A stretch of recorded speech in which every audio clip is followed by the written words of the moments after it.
50, 45, there goes Davis. Oh my God! Davis is going to run it all the way back. Auburn's going to win the football game.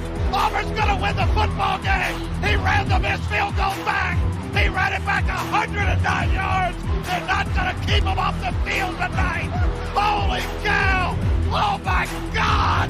Auburn wins. Auburn has won the Iron Bowl. Auburn has won the Iron Bowl in the most unbelievable fashion you will ever see.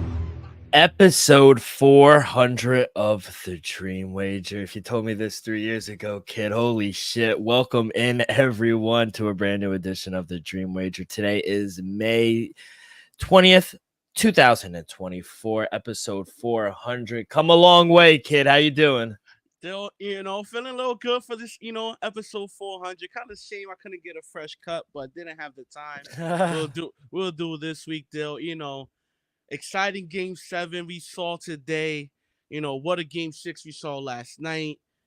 Dill, let's just talk about it. But, glad to be here for episode 400, people. Yeah, we'll make sure we're freshly shaved. We got a haircut for episode 500, but yeah, 400. We didn't get the memo for a haircut, but yeah, kid.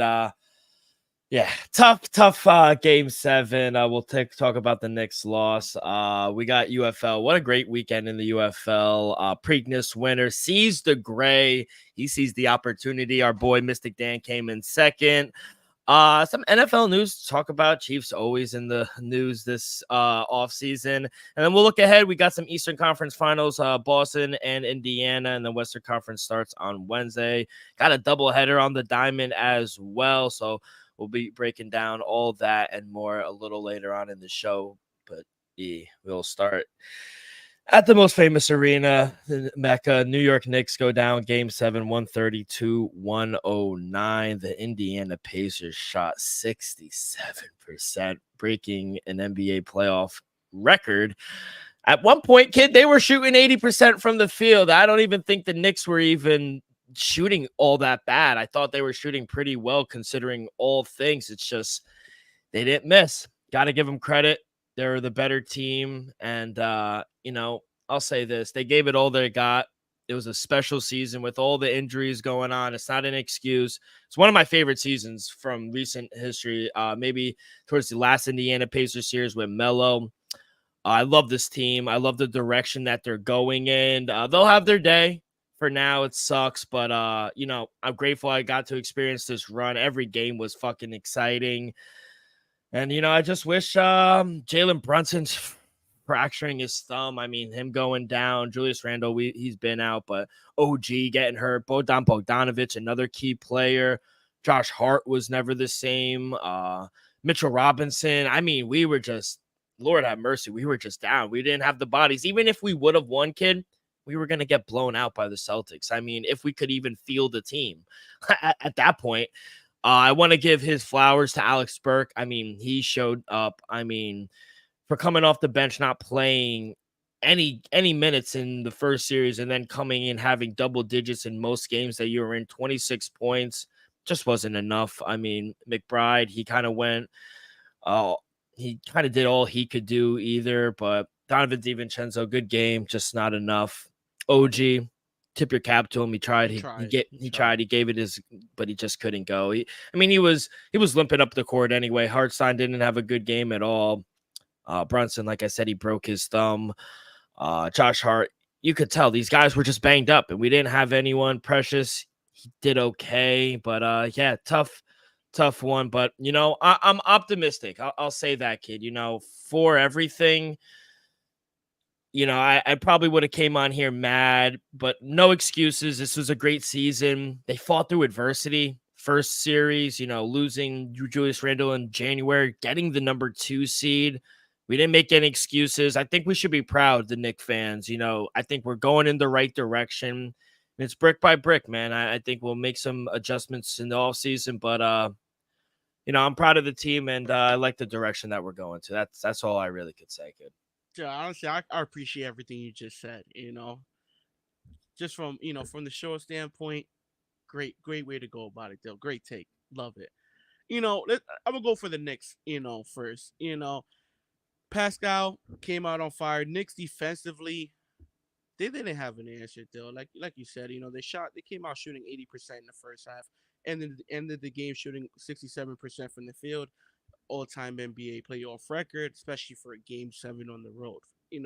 Give credit for the Knicks. I feel like Dante Vincenzo, he through all series long, he had a great series in my opinion, but in this game he gave it everything he had. OG Anunoby, he hit his first 2 shots still, but we saw him from the get-go. He was limping on the court. He just give him shouts out for you for going on the court. Unlike Jared Allen, he at least tried and contributed to the team. So I respect that. And then with Burks still, if Alex Burks didn't come in this game, y'all would have got blown out by 50.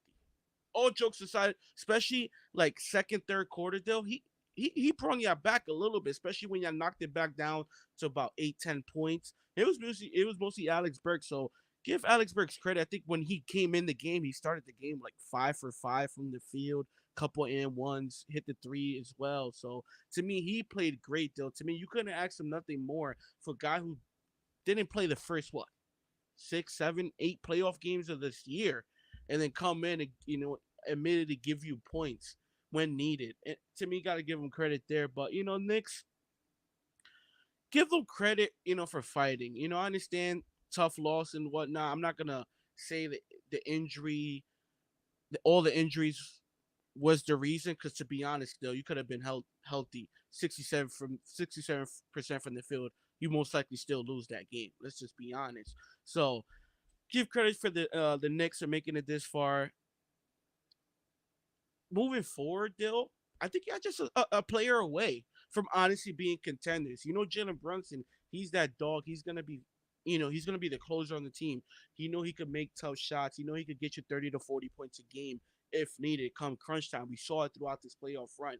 But to be serious contenders moving forward for next season, though, I think you're just an all-star caliber player away. Like, for example, just not to get too ahead or too far from the subject, but if y'all could add a guy like Donovan Mitchell, or a DeMar DeRozan, somebody like that. It doesn't need to be an all-time player. All I'm saying, it just needs to be somebody else that could give you 20 to 30 points a game. When Jalen Brunson, it's just, having an off night or just having a bad matchup. So give credit to the Knicks, second round, going game 7. Exciting. Everything in the arena was exciting, all the celebrities and whatnot. So definitely gonna be bright side moving forward for the Knicks. So still, you got to at least hang your hat on that. And then for the Pacers, still got to give them their credit. Pascal Siakam came out the game shooting his lights out. I think he started the game 5 for 5 from the field. Tyrese Halliburton, soon he hits that first 3 late in the first quarter, though, he didn't miss. He couldn't miss, though. He was shooting the 3 ball. I think he started 4 for 4 from the 3-point line. I'm shocked that he was able to do that at the Garden. In Indiana, he could do it. We saw him do it plenty of times, but he hasn't looked this good. Game 2, he had a pretty good game too in the Garden, but Dill, the fact that he was able to do this in game 7 at the Garden, you got to give him his credit. Neesmith went 8 for 8 from the field. That's, you just, as a Knick, though, you can't allow that to happen when it's a role player killing you. Role players shouldn't go have 19 points, 8 for 8 from the field, 2 for 2 from the 3-point line. Nimhard had a great game, 8 for 10 from the field. It's the role players. Miles Turner, Dill, 7 from 11 from the field, 2 for 3 from the 3-point line. Pascal, 8 for 15. TJ McCollum, who's been killing you all series long, another 12.6 from 8 from the field. So everybody was just really efficient. So you got to give the Pacers credit for not folding, not being deer in headlights, for, coming into the building and shooting this high percentage. So give Rick Carlisle his credit. Think he got to get some flowers as well as being a great head coach. Remember what he did with Dallas in 2011, and now with this young Pacers team, who me and you and many others thought they had no shot against them. I want to say no shot, but we all expected Knicks to move forward in this series. Give credit to the Pacers for advancing to the Eastern Conference Finals. Yeah, few things I'll say. Not using injuries as an excuse or thing, but yeah, they wouldn't have helped us regardless of today, but they would have helped us not even get to a game 7. That's what I'll say. We wouldn't even be in a game 7 if we were healthy. That's one thing I'll say. Not shocked at Pascal Siakam at all. I mean, he's been in way bigger games than this before. He's a champion. Let's not forget, Pascal Siakam is a world champion. He is like that. Think he had an amazing game. He had a mismatch all day against Josh Hart, banged up Josh Hart at that. So, I mean, he credit them. And then when they were getting on the run, they couldn't let us set up our defense. That was the mismatch on it. And I don't think Nimhart is a role player. I think, bro, he's a starter. The guy's good. Surprisingly, he went 8 for 8. Now we can't No, now Nimhard went 8 for 10. Nimhart still yeah, but they're both starters. No, They're no, I'm both just starters. saying, like, still, like.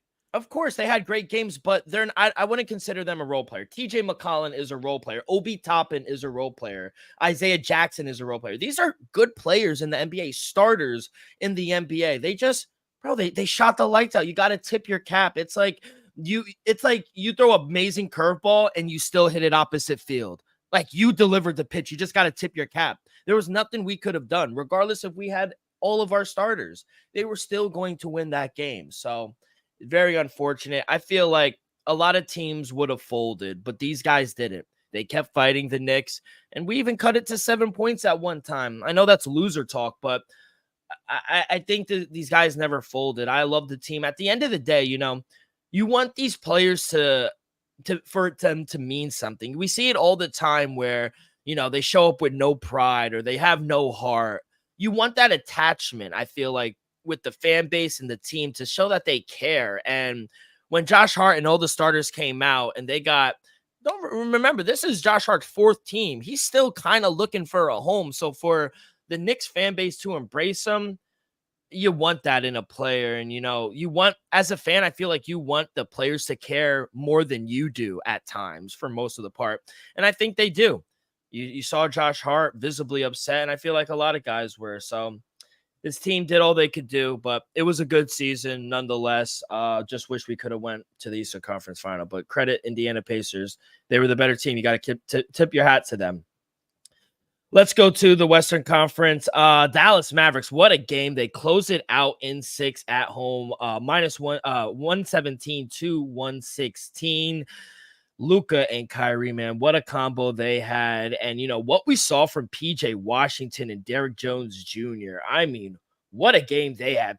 Derrick Jones Jr., 22 points. PJ had clutch points down the stretch, but Kyrie, 22 points. Luka, 29 points, 10 rebounds, 10 assists, another triple-double.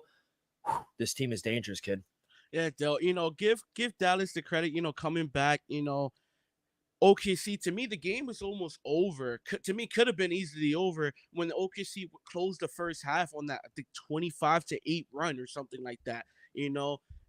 Went to halftime with all the momentum. We thought the Mavericks was gonna, just call it a quits, wait for game 7. They were down 20, 25 points in midway the third quarter, though, and they happened to come back. What I said, Shea's going to give you his 30 plus. Who's going to come alongside him and give you 20 to 25 points? Chet Holmgren had himself, to me, a great game. He shot poorly from the 3-point line, which he's been having all series, but he's basically perfect from the field. Just from the 3-point line, he missed. Also, that's where he missed all his shots from the 3-point line. Ja Williams, he had himself a great game. Shot 50%. He had 22, 9, and 8. So OKC, they played well enough to win this game. It's just the combination of Kyrie having, I think 18 second half points. I think 14 just in the fourth quarter. PJ Washington having all his 9 points, but I think 4 minutes left in the game, including those late game free throws. Questionable foul call. Was it a foul? Absolutely. Even Shai said it after the game. He shouldn't have fouled them. Hey, just, it's a make or miss league. You got to live with the results. So, Lively, another huge game off the bench, 5 for 6 from the field, 15 rebounds still, a few offensive as well. And then, like you said, Derrick Jones, he's been key. He's been key, especially from the 3-point line all series long. We saw him have a huge, I think it was a game 4 in Dallas. And then he follows up game 6 with 4 threes as well. They'll, give Dallas Mavericks credit, advances to the Western Conference. One thing I can honestly say is we still yet to see the best version of this Mavericks team, just because we yet to see a Kyrie signature game. We understand Kyrie, he closed the game and he finished the game strong, but 9 for 23 from the field, that's not Kyrie-ish. 4 for 10 from the 3-point line. I understand that's 40%, but we all know Kyrie could do much better than that. So moving forward, let's see who wins tonight. But you know, Dallas is they're gonna be good. Ever since the All-Star trade deadline, they've been a top 10 defensive team. With they got the size though. They got PJ, they got Derrick Jones Jr., Gafford. He's a nice piece. Lively as well when he comes off the bench. Kyrie, he's been working his butt off defensively, and we both could agree, Luka Doncic is 5 times better the defensive player he was 2 years ago. So it's exciting to see that this Dallas Mavericks team go into the Western Conference. But real quick to the Oklahoma City side, this young team, it's like kind of like your Knicks team. They're gonna be here for a while. It just wasn't their time now. Shea is a superstar. Chet, I think he's gonna be a valuable all-star. The both Williamsons are special. Josh Giddey, he had a bad series, but he's a good talent. You know, so I think the OKC Thunder are gonna be here for the next couple years. I think they have a championship window. They see if they can add a piece. I think like the Knicks, they might just be an all-star caliber player away from honestly being true contenders. And we saw it this playoff run, being the number 1 seed, having the most wins in the Western Conference, and taking a very good Mavericks team down to the wire, losing by 1 point on the road in Game 6. So OKC could easily moved in advance to the Western Conference Finals. So tips your hat off to them, and I guarantee they'll be right back in the same situation next season. Yeah, I think especially the game on Saturday came down to 3-point percentage. I mean, they shot 47% from the field, Dallas, while OKC just shot 36, 1 for 6. Wallace from 3, 1 for 4. Jalen Williams, 1 for 7. Chet Holmgren. Like, they just didn't shoot well. They hit 1 or 2 of them. It's a different game. They win the game. Shy, I mean, he's showing you why he's a top 5 player in the league. I mean, what this guy is doing, like, he single-handedly brought them. I knew it was changing at the end of the third quarter where they hit the 3 in the corner and they kind of cut the lead to like 12 or 10 maybe. And I was like, okay, that's momentum going into the fourth quarter. And then it was a nail biter. And Luka, I mean, what he's doing right now, and he's hurt. He's playing hurt. Let's not forget that.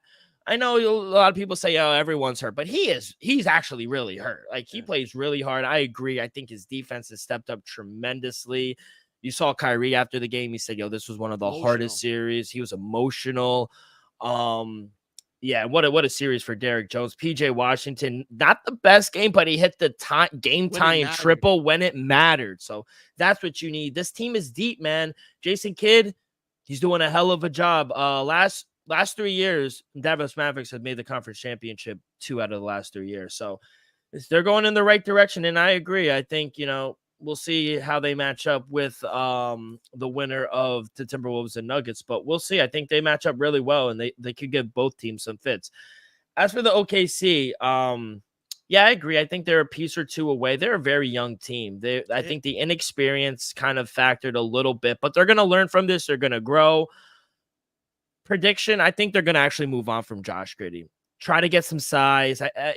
Forget the regular season. He had a great regular season. The postseason, he didn't really show up, but they need size. Besides Chet Holmgren, Luke Dort is getting up there. I think they trade him for a big piece and get some size. They need another star to go along SGA because he wasn't the problem. He led the series in points per game. He was definitely not the problem. They need some size, and I think you could get something for Josh Giddey on the market in the offseason. He's not expensive either, but that's my take. I think they move off of him, and I agree. I think they're a piece or 2 away, but they'll grow from this series, no doubt about it. Yeah, Dale. Definitely need a big man. Definitely somebody that could protect the paint. Somebody like veteran presence who's been there, like a Brook Lopez. I'm not saying that's all you need to be championship contenders. All I'm saying is that's gonna help you go in the right direction. He can, show Chet how to play the lane and whatnot. Because Brook Lopez, remember, he was a Defensive Player of the Year candidate multiple times, so he could block some shots as well. He could hit the 3. He could probably even help Chet improved his 3-point percentage as well. We saw how he was in Brooklyn. Look at Brook Lopez today. So, somebody or Clint Capella, somebody like that even a Miles Turner deal. I think that would be a great fit and piece for this team, or even your boy Heisman. I think he got great runs. So I just feel like they need a big man like that down low who's been there and done that, has experience, or even like a Zubox. Just a big man who could bully other people as well. So definitely a piece like that. And then just need another true scorer, like somebody like what's my boy from the Clippers? Damn, Norm Powell. Just somebody that you could trust off the bench who's gonna give you 15 to 20 points, night in, night out, like a Norm Powell. Somebody like that, like a TJ McCollum with the Pacers. Still, if you have somebody giving you 12 to 18 a night from the OKC bench, they win the series in 5, 6 games. So Yeah. to me, you just need another key role player like that. So nothing to be ashamed about from the OKC. To me, you exceeded expectations. Nobody expected you to be the number 1 seed. Nobody expected 57 wins. Nobody even expected you to be the second round of the playoffs. The fact that you went 6 games, tip your hat off. You're a very young team. Chet first full season. Shy's only 24, 25. Hey man, it's up from here. And he would have won the Rookie of the Year if it wasn't for the Frenchman, Victor Wembanyama. Yeah. But no, they got the pieces in play, and I agree. I think they will add And they something. still They got a lot of shitload picks. right? They Yep. still got a shitload. Yeah, 100%. So I think they'll definitely use them to maybe acquire someone. Spring football, though, great weekend, kid. 3-0 on the weekend. We start with the over, the easiest over with the Stallions and Roughnecks. The Roughnecks covered. They were competitive. Yeah. Plus 16. I should have leaned and took it, but the over hits immediately. The over was 42.5. Stallions almost went over by himself. They're still undefeated, 8-0. They win 35-28. Michigan and Memphis, the game goes under. That was a play for me as well. Michigan, big win at home against the Showboats. What a game today. Before the Knick game, I was watching the DC and St. Louis. The game goes over. St. Louis, that crowd, man, they were down for most of the game. DC played pretty well on the road, but St. Louis, they improve, I think, to 6-2 now, atop of the XFL conference. And then San Antonio continues to win as well and stay right behind San Antonio. They get a big win at home. Arlington, their offense could not get going today, but overall 3-0. I hit on the under Memphis and Michigan, and then 2 overs, the over in the Houston and Birmingham, and then the DC and St. Louis game. I hit the over. So 3-0, kid. How did you do? 2-1 really on my action. I went 1-2 because I took the 7.5 early with the St. Louis Battlehawks. Oh no, it dropped to 3.5, yesterday. So hey, it is what it is. But in reality, went 2-1. St. Louis Battlehawks, they covered the 3.5, didn't cover the 7.5. So worth the wait. To be honest, I'm not gonna give Birmingham Stallions any fault. The Roughnecks came out and showed out and came to play. So you got to give the Roughnecks credit for just not folding and actually putting up a fight. This game was much closer than anybody anticipated. The whole game. Yeah, give Roughnecks credit. They were in it for like a few minutes left in the game. So give the Roughnecks credit for showing up on the road against the Stallions. And then barely got there. The Arlington Renegades are waking up a little bit, but the Brahmas did cover I think 2.5, the 3, whatever I got. So 2-1 on the week, 1-2 on the action. So I'll take it, Dill. Besides the Brahmas, the Houston Roughnecks surprising, everything else kind of went as predicted. Yeah, not a bad weekend in spring football, and I agree. I know we like the Stallions and we kind of blindly bet them, but 16 in hindsight is crazy, for but anyone. It was the Roughnecks, cuz. I know, but they honestly, bro, I know they lost, but they probably played the best game of the season, even though they won a previous game. This is arguably the best matchup the Stallions had all year. Maybe that's their fault for possibly not prepping as much as they should. Maybe it is the Roughnecks. Let's not go all out this week in practice. But hey, it definitely showed. Yeah, it definitely took them lightly and almost cost them. Yeah, week 9 is this weekend, so 2 weeks left, and then we got playoffs, kid. Cannot wait for that. We didn't hit anyone on the Preakness. Sees the Gray made Dwayne Wade, that's his name, Lucas, the oldest trainer to win the Preakness Stakes.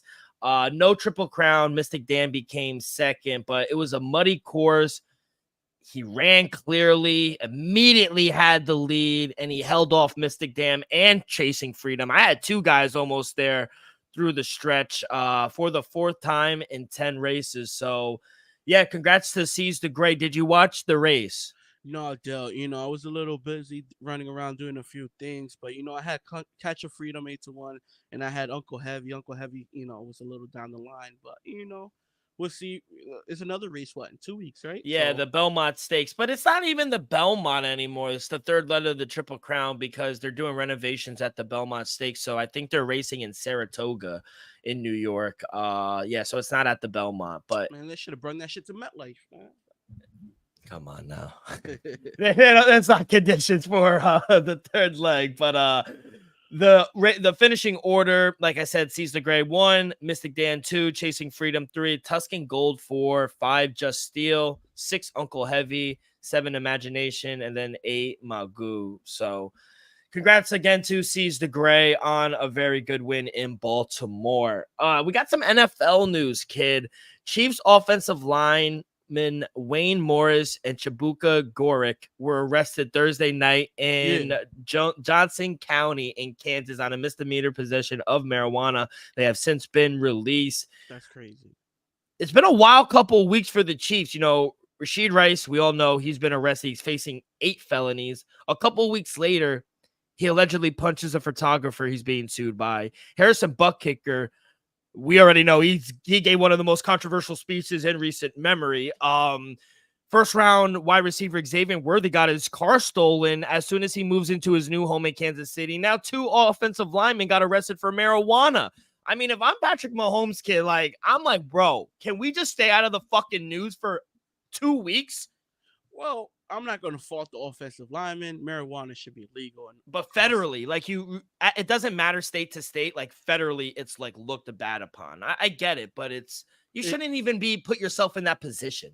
Still, I highly doubt they got caught with Zach Randolph territory. But regardless, you're an offensive lineman. You shouldn't be making headline news at all. You shouldn't even be in the news.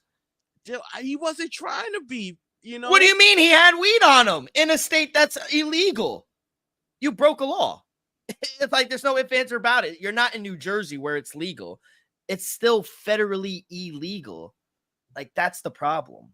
Regardless. I'm gonna give 51% of fault on them, 49% on the cops for not giving the players the benefit of the doubt. They're chief players at the end of the day. So, hey, it is what it is. With the Worthy incident, that's just unfortunate. But, Dill, overall, the Chiefs have been on the headlines for the wrong reasons since the Super Bowl run.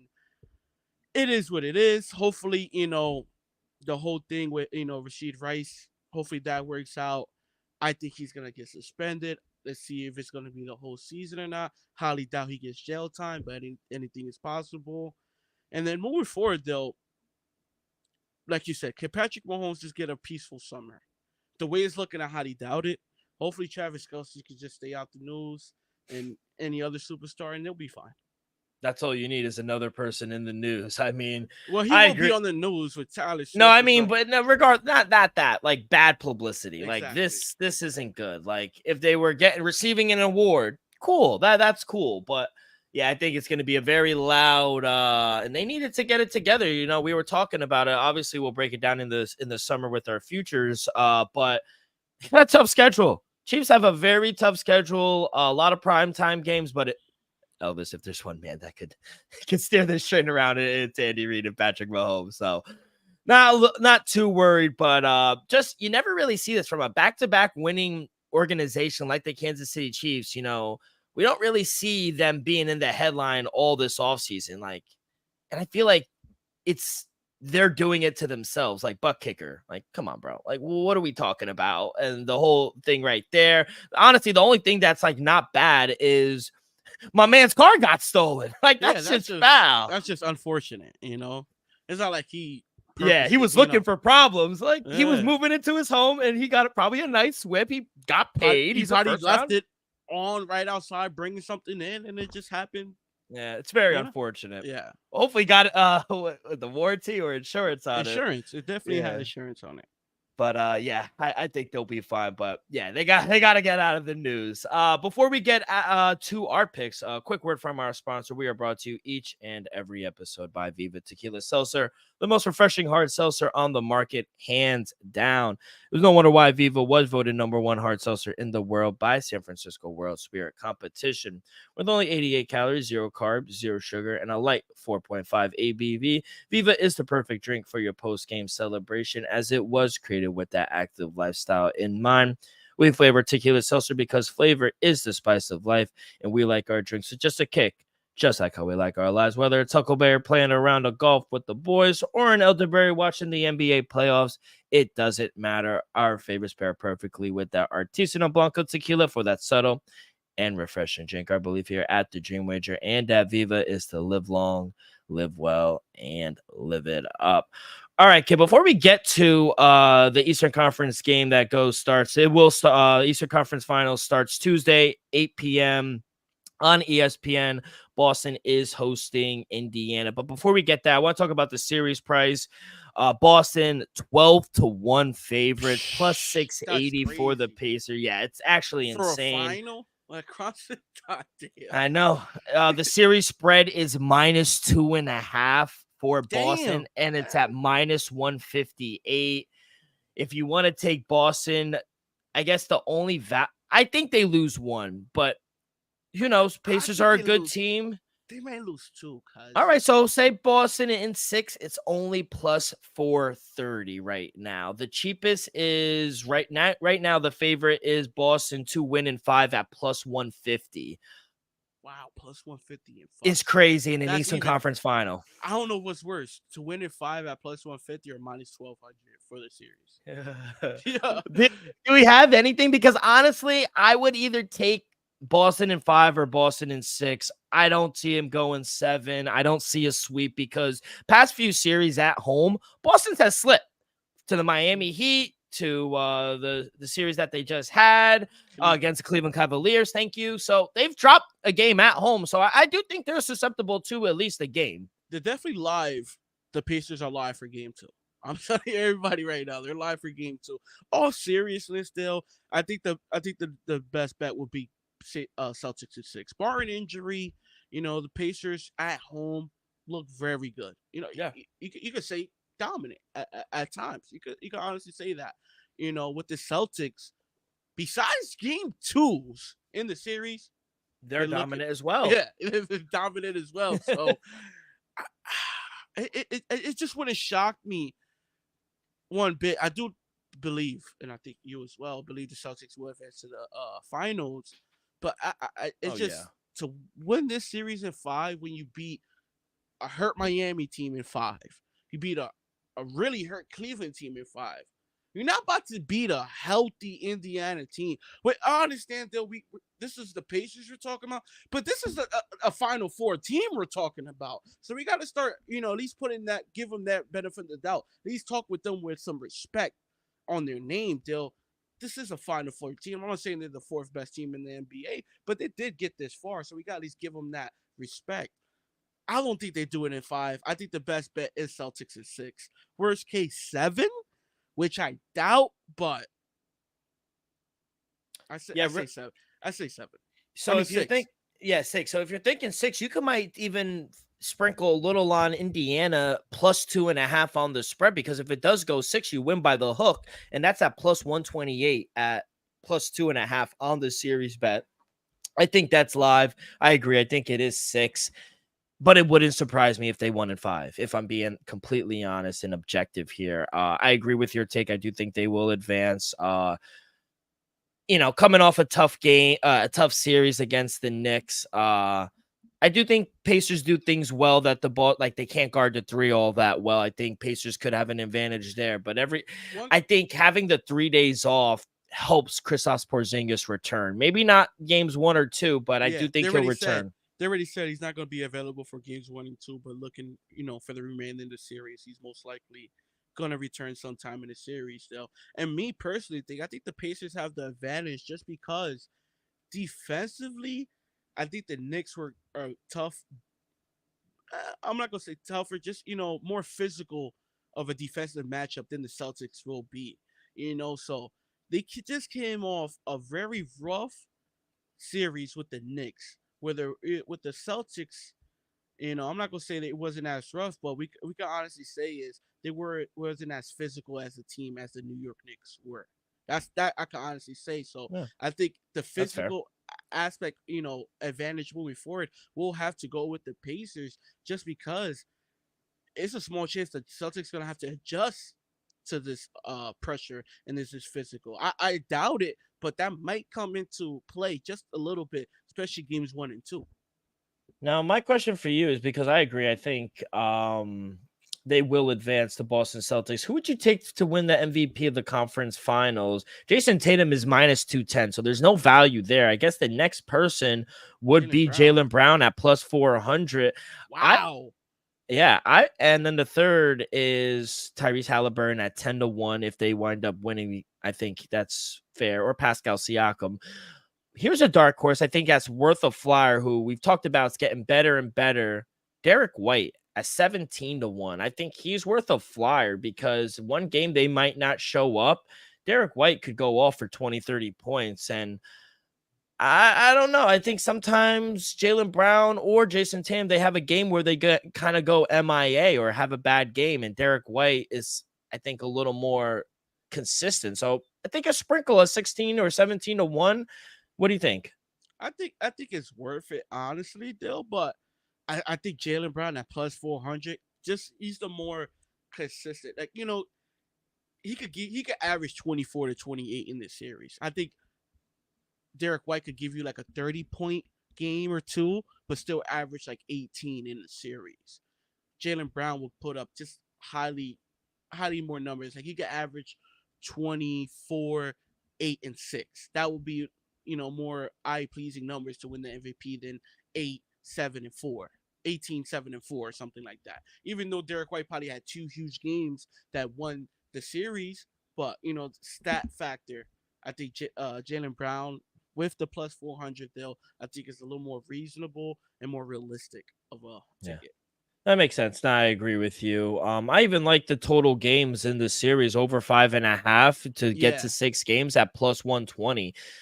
I know a lot of people think it's in 5, and I just think this Pacer team, as much as I hate to say it, they are a little more deeper. They're a little more healthier than prior teams, the Miami Heat and the Cleveland Cavaliers. No disrespect to them, but the Pacers, they could play. They play fast, and they could throw a lot of bodies at you. One thing you got to put in perspective, people. Just look at the last 2 games each team has played. The Celtics barely won a home game versus a very injured Cavaliers team, while the Pacers has, I'm not gonna say blowout, but took care of business against a hurt Knicks team as well. So I think you got to put that in perspective. The fact that the Pacers was able to take care of business on the road when needed, and the fact that the last time we saw the Celtics, they were not at the highest levels as we saw them previous games. So Yeah. I expect them to play better than what we saw in Game 5 at home against Cleveland Cavaliers. But like I said, I just feel like that physical factor that the Knicks and the Pacers just played through for 7 games, and the Celtics being home and maybe not playing as physical of a game against the Cleveland Cavaliers, I think that's gonna be a little of a factor comes game 1 and 2. Let's talk about the game now. Tuesday, 8 o'clock in Boston, TD Garden. Pacers on the road taking on the Celtics. Line opened up at 10. Now it is down to 9. Boston laying 9 at home. Ooh, Plus 3. 8.5. 8.5. See, yeah, opened up. You can still get 9s out there, so shop around. But yeah, money is coming in on Indiana, I think for good reasons, like we just laid out. Plus 315 on the money line. I see as high as plus 360. Over under is at 221. I see 220s out there. So you got to shop around, but book that I'm looking at right now, -9, plus 315, and then the over is 220. What do you got here, kid? Deal. I was shopping around earlier. I caught the plus 10 for game 1. I was like 10 points for game 1 after I understand they might be slightly tired, but I doubt it just because it's a young team in the Indianapolis Pacers. Deal. Plus 10 is too many points. Now to talk to 8.5. I'll lean. I don't know about the 8.5. To be honest, I feel like 10 is a lot of points. Even 9.5, I still lean the plus 8.5. I just don't love it as much as the plus 10. Just because if it is one game, the Celtics could possibly blow out the Pacers. It's game one. We saw Yeah. the Celtics multiple times come out in this run and dominate in game one. So if there's a game that could us honestly get blown out, is this one. But I just think the Pacers keep it somewhat close. I do think they lose game one by all means, but it wouldn't shock me if they would lose by 7 to 10 points. To be honest. Yeah, no, I understand why the line has come in on the Indiana Pacers. I thought whoever won game 7, just because it was going to be a tough game, I thought they were going to get blown out here in game 1. The money, you should have got it at the 10 or the 9, 9.5. But the as it continues to drop down 8.5, I would be 8, 7.5. I think the value's all gone with Indiana at that point. Because I wouldn't touch it real quick though, just for the people listening. I wouldn't touch it under 8, like 8.5. If it goes lower than 8.5, if anything, I would stay away. Yeah, stay away or lay it. Yeah, but because 8.5 plus is great. Is great number. 100%. I agree. I think there could be a blowout here, especially, fatigue. They've had a few days of rest at home. It just seems like a really good spot for Boston. Not all the props are out yet, but I do like Jason Tatum over his rebounds. I saw it at 9.5. It's up to 10.5 right now, but he just clears up the fucking boards. He's a great rebounding guard. Any props that you eyed so far or not yet? Because I'll have more come tomorrow. To be honest, though, I like Pascal Siakam over 21.5 points still. We know Kristaps Porzingis won't be there for games 1 and 2. I think down low, him and Miles Turner could honestly have a successful night. We know Al Horford is going to be down low, but he's Al Horford's up there in age. I think it's going to be tough for them to guard. Go on and off with Pascal and Miles Turner. It's going to be Jason Tatum who's going to guard Pascal. It's going to be Brown that's going to Pascal. So interesting to see that. Come game 1. But if you're gonna have Al Horford on either Miles Turner or Pascal Siakam, I like both of theirs over. Whoever Al Horford is guarding, I'll lean them over. Yeah, I agree. All right, nothing in the Western Conference because we are recording while they're going on. Minnesota's up 10-5 right now, midway through the first quarter. So let's head on over to the Diamond Kid. We got 12 games. We got a doubleheader, so that means we have we got day baseball, 12:20 on the East Coast. We have the Atlanta Braves taking on the San Diego Padres. First game of 2. Lopez going for the Braves. Dylan Cease going for the Padres. -120 for the Atlanta Braves. +102 for the Padres. Over under is at 8.5. Anything here for this first game? Yeah, Dale. I fuck with my boy Dylan Cease, but I'm gonna go with Lopez on the mound. Give me the Atlanta Braves -125 on the money line for game 1. And to move it on for game 2, I didn't touch nothing. Probably stay away from it. But for game 1, I like the early start. I like Lopez. Give me Lopez on the mound -125 on the money line for the Braves. Yeah, I agree. I love this spot for the Braves in game 1. That is, they're up to a -130 already. But just the way the Braves have been playing, it's unfortunate that they got rained out. But at home, 15-6. They're just playing really good baseball right now. I think this is a good spot from Dylan Cease. I expect a lower scoring game because Dylan Cease has been really good this season. So, I agree. I'm going to take the Braves here in the first one. And then the second game against Chris Sale and Ronnie Vasquez. Braves are a huge favorite, over a $2 favorite. It wouldn't surprise me if they dropped the second game, if I'm being honest. So I would stay away from it. Yeah, I would stay away. And remember, they're playing Sunday Night Baseball. No travel situation, but could be some tired. They're losing right now, 3-0. They I forgot what 5-0 now. Padres. It was a 3-run home run in the first. So yeah, so losing right there. Yeah, so took care of those 2 games. Let's go to the next one. We still got some day baseball. Nice. Toronto Blue Jays and Chicago White Sox. Eric Freedy going for the White Sox. Jose Barrios going for the Blue Jays. -190 for the Blue Jays. +164. The White Sox. Over under is at 8. We're going up north, kid. Any play here for you? No, I ended up staying away from this game. All right.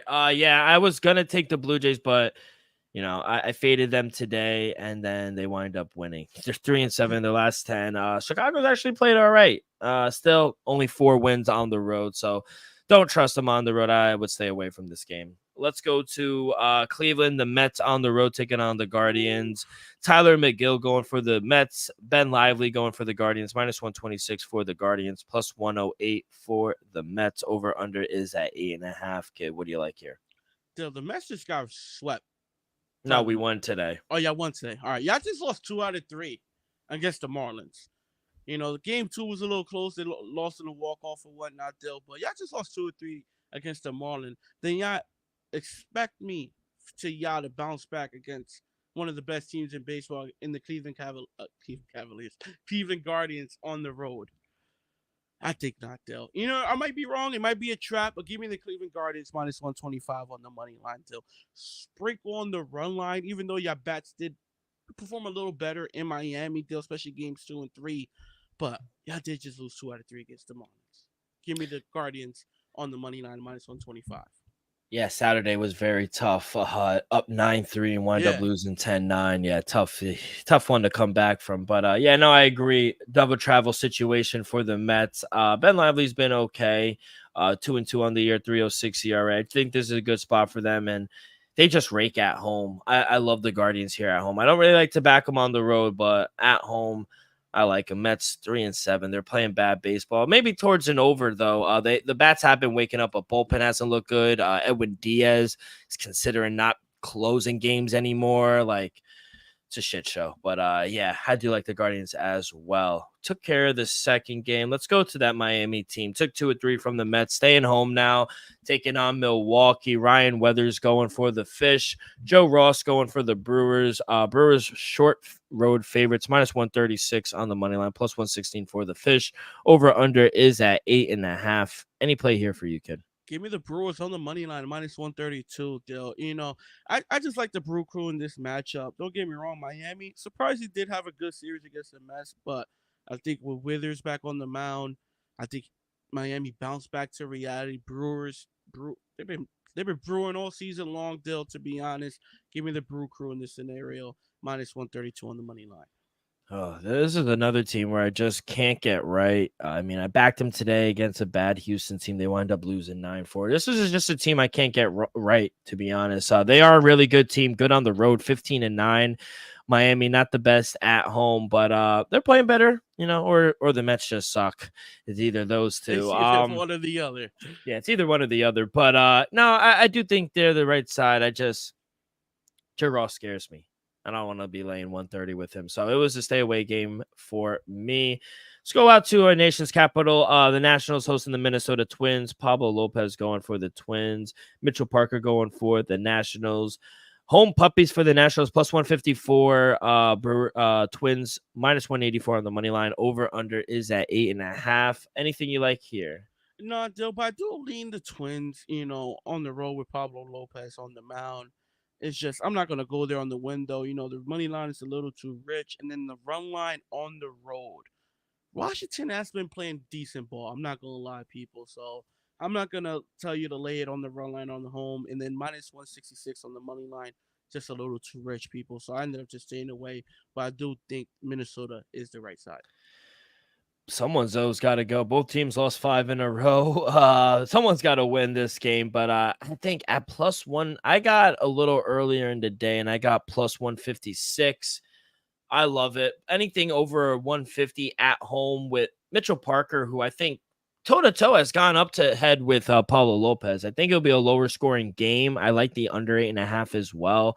At home, even the run line, -110 for the Nationals at +1.5. I usually don't like taking the +1.5s, but I just think at home, pure value. And I think Mitchell Parker is having a, if not better season than Pablo Lopez. So I'll ride here with the home dog. Give me the Nationals +154. Let's go. Let's go to your Red Sox on the road, taking on the Tampa Bay Rays. Tanner Houck going for the Red Sox. Taj Bradley going for the Tampa Bay Rays. Almost a pick of -110 short favorites for the Rays at home, -106 for the Boston Red Sox. over under short 7.5. Kid, tough one this week. You lost 2 or 3 from the St. Louis, but bounce back big. 11-3 win today. Tampa Bay 6-4 in their last 10, playing some good baseball. Yeah, we just lost a series to Tampa Bay last week in Boston. So realistically, I'm not confident in this series. I'm gonna just stay away from each game, even though Hawk has been honestly the true only bright side for the Red Sox all season long. So my opinion for this game is realistically Tampa money line and then the under 7.5. Yeah, Tanner Hawk has been a bright star for honestly the pitching. The team, I would say. A lot of people picked them to be dead last, but they're competitive. 22-24. Really wanted to take Boston here, but I don't like the spot. I think Taj Bradley is good, and Tampa Bay is playing some good baseball right now. So I kind of stayed away, but yeah, if anything, I would lean Red Sox. Let's go to New York Yankees. Good matchup here in the Bronx. Marcus Stroman going for the Yankees. Logan Gilbert coming home and playing for Seattle. Minus 132 for Marcus Stroman in the Yankees. Plus 112 for the Mariners. Over under is at 7.5. What do you like here, kid? Yo, give me the New York Yankees on the money line minus 132. Give me with Stroman on the mound. It not pains me to say this, but I just it sucks that I'm saying it. The Yankees are just playing really good baseball, Dale. Offensively, Trout, Stanton, Judge, Soto. I think he went 5 for 5 with 2 home runs the other day. They're just playing great baseball, Dale. In the Bronx is a tough place to play. Seattle, who's been, coming along as of late, especially these past, 15 to 30 days. Started off the season a little slow, but New York is just a powerhouse right now, and I got to respect it, Dale. Even as a Red Sox fan saying this, like I said, it pains me a little bit to say it, but you got to just admit when things are going their way. And right now, things are going the Yankees' way. Give me the Yankees minus 132 on the money line. Yeah, it wouldn't surprise me. It is a short number. I like the under. Logan Gilbert's been really good. That's their ace coming back home. He's from New York. I think he's want to put on a show. Yeah, Yankees probably one of the hottest teams in baseball right now. Their lineup is raking. Aaron Judge is starting to get going too now. So it's bad.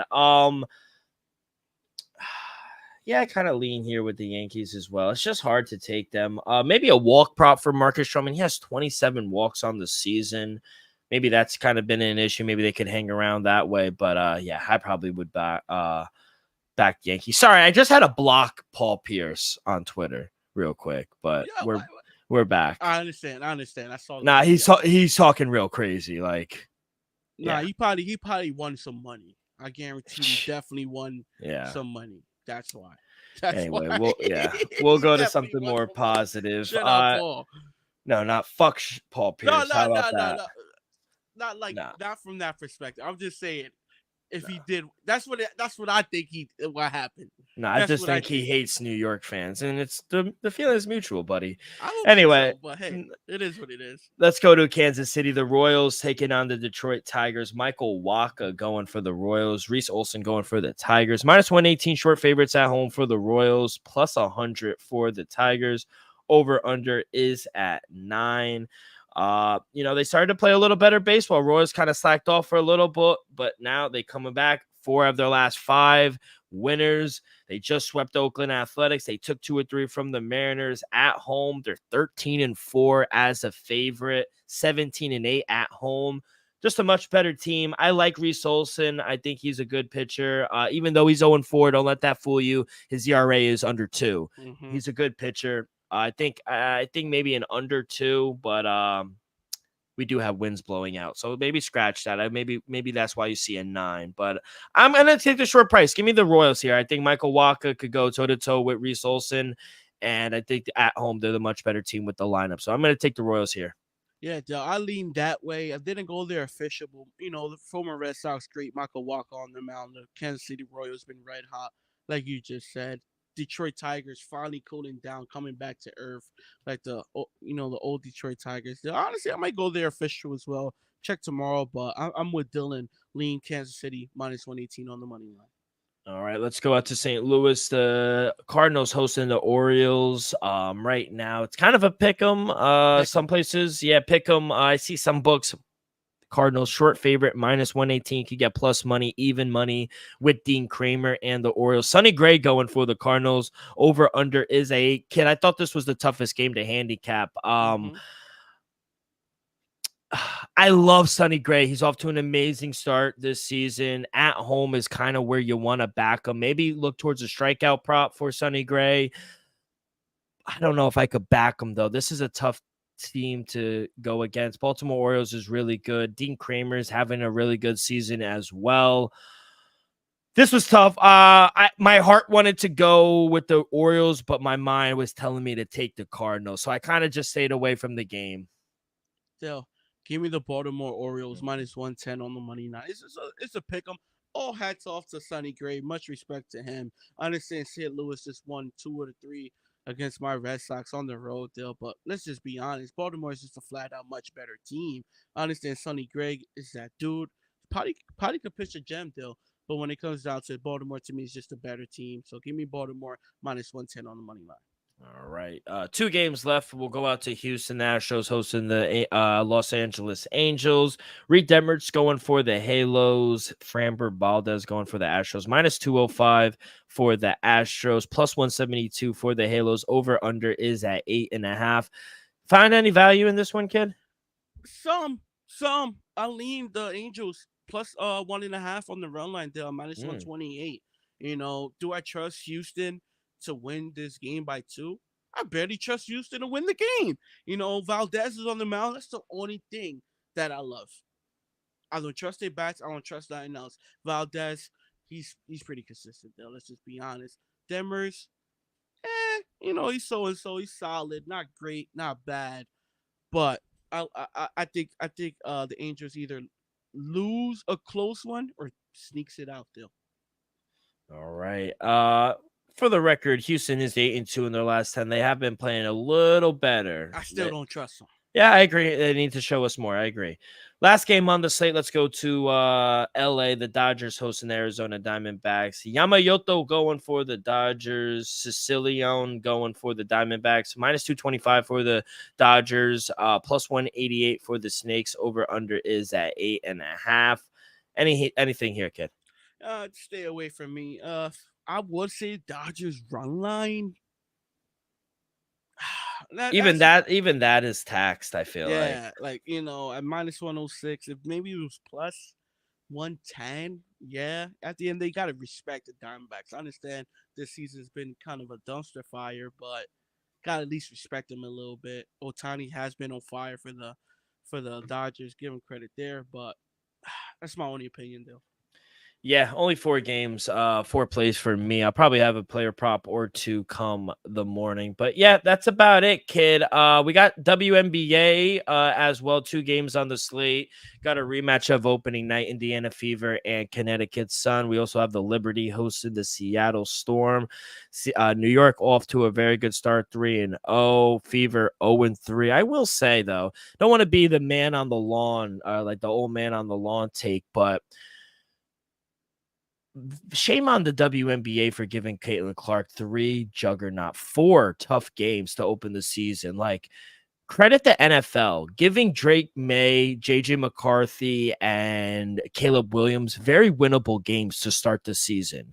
That's what you want. You don't want to give your rookies, especially the number 1 and top 10 players, to wind up struggling out of the gate. It's not good for business. So I'll say that was not a smart move, giving Caitlin Clark very tough games right off the gate. Now, it will be good for her development, no doubt about it, but people are going to see her. They want to see her drop 30 points a game. They don't want to see her get picked up and double teamed at the high post or at the 3-point line every play. And that's what they're doing.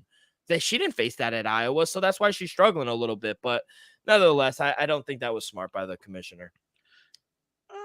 Overall, though, I just feel like the WNBA is just a little more competitive. Is only like 100 and 40, 60 players in the league, 8, 10 teams. So I just feel like the competition factor is just a little higher up there than some of the competition she'll face in Iowa. So that's why I just feel like she just has to adjust. We even saw a little bit in the second half of her last game, though. she started to look a little more comfortable, started looking more in rhythm. She's scoring the ball much better in the second half. So I just feel like it's like you said, it's just gonna take some time to adjust. She gotta develop. At the end of the day, WNBA, going from college to the WNBA, she's not about to just drop 30 first week. Maybe in a few months, not everybody's gonna be Candace Parker, but give her some time. I think she'll just be just fine. But I do agree with you. She definitely ran into the big dogs first few games of her career. But I'm gonna dabble in the WNBA deal. Give me UConn -4. We saw what they were able to do opening day. New York. Nah, You said UConn, right? I said UConn, Connecticut. Connecticut. I said UConn, dog. Yeah. Connecticut -4 against Indiana. I understand they're at Indiana this time around, but it wouldn't shock me if it's just another blowout, honestly. But one thing I could say is I do expect Clayton Clark to have a better game. So give me Clayton Clark over 20.5 points. I'm just going by what I saw the second half of her last game. Though it looked like she finally found the rhythm. It looked like she's a little more comfortable. It wouldn't shock me if she comes out first quarter firing. I love it. I love how you're on the Caitlin Clark trail. 20.5. I don't know. I mean, Connecticut Sun is a very good defensive team. She got under it. She did go over it in one game this season. I want to look towards, I don't have it just yet. I would even take Caitlin Clark assists at 6 at -130. She's a great passer. I think that's her best attribute, if I'm being honest. Not even shooting, and she's a great shooter. I think it's her seeing the court. I think she's seeing things before her players are seeing it. They're not even on the same page. I think that's actually part of the problem as well. I agree. The second half, she started to find her rhythm a little bit. But when Alyssa Thompson, when her assist prop comes out, if it's around 7, 8.5, she had a triple-double opening night against this Indiana Fever. So I would take Alyssa Thompson. I took her to win the MVP this season. She finished third in the voting last season, but I agree. I think we could see another blowout. So I'd lay it with the Connecticut Sun as well. Kid, any last words before we get up out of here? Episode 400. Episode big 400, Dale. It was just another great one. Hopefully the people out there enjoy it. And let's just have a successful day. Let's enjoy the second half of Game 7 tonight. And let's enjoy the Eastern and Western Conference Finals moving forward. We'll be back on Tuesday for Game 1, Game 2 plays, Dale. Yeah, wish I had the same amount of energy Elvis did, but tough one for me. Episode 400. Episode 500 will be better. But yeah, that's going to do it for this Monday edition of the Dream Wager. On behalf of Viva, our sponsor, Elvis, myself, make sure you guys follow along our social media, Twitter and Instagram at the Dream Wager. You guys can find all of our episodes if you miss one, wherever you get your podcasts, Apple Podcasts, Spotify, Stitcher. If you haven't already, hit that like button, subscribe, rate, give us a review, comment below who you'll be betting on this Eastern and Western Conference Finals. All that good stuff really helps the show grow tremendously. So be a friend, tell a friend. Everyone have a great week. Good luck on your wagers, and we'll see you on Wednesday.